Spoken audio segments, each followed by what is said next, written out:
Puis en parlant de courses comme extrêmes un peu, c'est quoi les courses que tu as trouvées comme dans les conditions les plus extrêmes, soit que c'était très chaud ou que c'était vraiment froid ou qu'il y avait une grosse tempête puis des grosses vagues? J'en ai, en eau libre, la plupart des courses sont extrêmes. Ouais. Donc, c'est un sport assez extrême.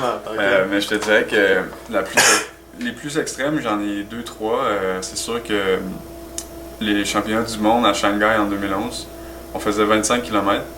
Puis toute la semaine, le 10 km, le 5 km, toute l'eau était très très très très chaude. La limite c'est 31 degrés, puis les 10 km c'est nageait dans du 30.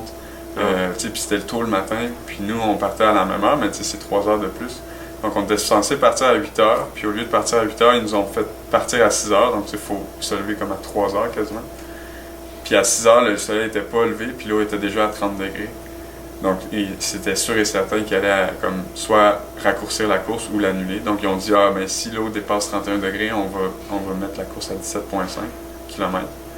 Puis, on va vous avertir. Donc, on part la course, tout ça, puis il faisait chaud, puis c'était chaud.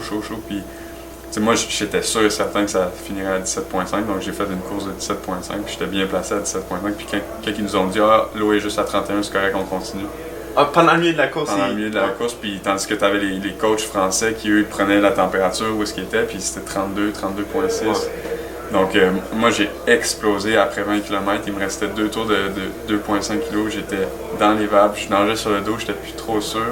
Puis j'ai vu qu'il y avait un bateau à côté de moi, puis j'ai décidé, si tu t'évanouis, au moins, il y a quelqu'un qui peut te ramasser.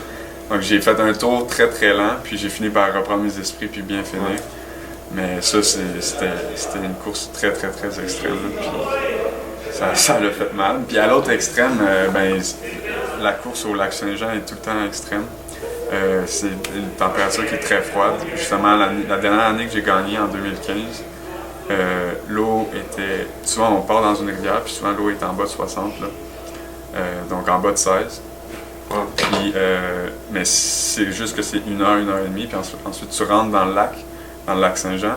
Puis l'eau monte à comme 65, 70, maximum 70. Puis là, on part dans la rivière, puis l'eau est à 15-16. Puis on rentre dans le lac, puis là, tu t'attends à ce que ça devienne plus chaud. Puis aucune différence, puis en plus, toutes les vagues arrivent. Fait que là, tout le long de la course, c'était à peu près 16 degrés de moyenne, je te dirais, avec des vagues de 4 à 6 pieds tout le long. Puis ça, c'était une course qui était tellement difficile. Puis on l'a nagé à 3-4 nageurs la majorité de la course. Et à chaque fois, il y en a un qui lâchait, puis on s'est retrouvés 2 Québécois à la fin. Moi puis Philippe Guertin qui s'entraîne avec moi maintenant. Puis les deux, on était complètement vidés, puis ça s'est décidé dans les 2 derniers kilomètres. J'ai réussi à partir, puis il n'a pas suivi, mais ma température corporelle après ça était à 30 ou 31. Wow. Puis je me rappelle de mon entrevue, puis je respire tout le temps du même côté. Puis à chaque fois que je sors du lac Saint-Jean, quand je parle, je peux juste parler d'un côté de bouche. Ça bouge de même. Puis non, c'est ça, le lac Saint-Jean, c'est probablement une des courses les plus extrêmes qui existent. Ça, c'est en 2015 que tu avais gagné? J'avais gagné en 2014 ex-aequo. Ouais, c'est ça, c'est intéressant. Ouais. Là, c'est une course qui dure comme ça dure 5 heures. C'est le plus vite, je pense le record, c'est 6h25. OK. Puis d'habitude, c'est tout le temps entre 6h30 et 7h30. Dans le plus extrême, c'est 7h30. Puis justement, la première année que j'ai gagné, on a touché ex-aequo avec des belles conditions. Donc on n'a pas trop poussé, on s'est gardé tout le long. Puis à la fin, on a fait un sprint. Puis les deux, on a touché en même.